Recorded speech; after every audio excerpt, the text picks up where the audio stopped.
better next Tuesday night. Next Tuesday night, right. I'll be glad when it's done. Richard Blumenthal is having trouble relaxing, despite a widening lead in a race to fill Chris Dodd's Senate seat. Latest polls show the Democrat with a double-digit lead against Republican Linda McMahon. His focus is on closing out that lead. We're going to be working very hard on canvassing, phone banks, all of the very positive work we need to do, and we will do very well between now and Election Day. For 3 decades, the seat was held by Dodd, who declined to run again.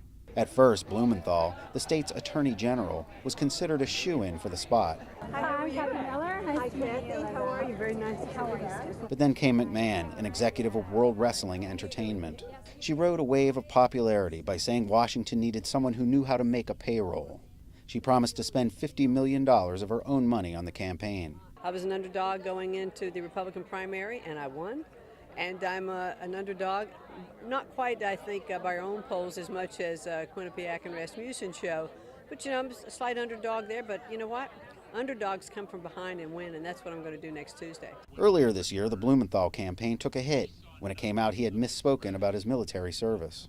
He indicated he had served in Vietnam instead of during Vietnam, a boost for the McMahon campaign.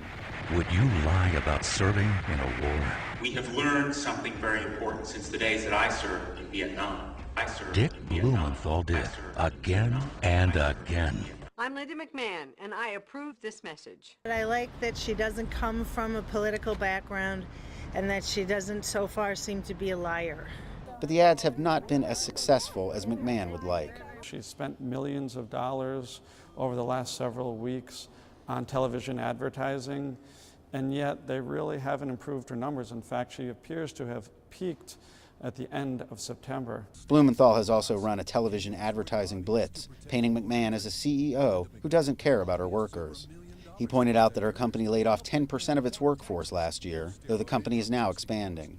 And avoid health and safety protections for her workers. Profits before people again. Polls indicate Blumenthal is very popular with women, winning by 26 points in a recent survey. I like that he's intelligent, he's reasonable, he's measured, he's very experienced.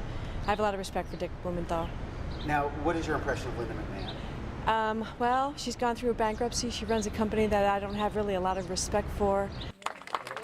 Despite having records of accomplishment, McMahon as the chief executive of a flourishing business, and Blumenthal as the state attorney general, both candidates have spent a lot of time and money portraying the other as unfit for office. Voters may find themselves deciding on Tuesday who they think is the less unfit. Ted Shaffrey, The Associated Press, New Haven, Connecticut.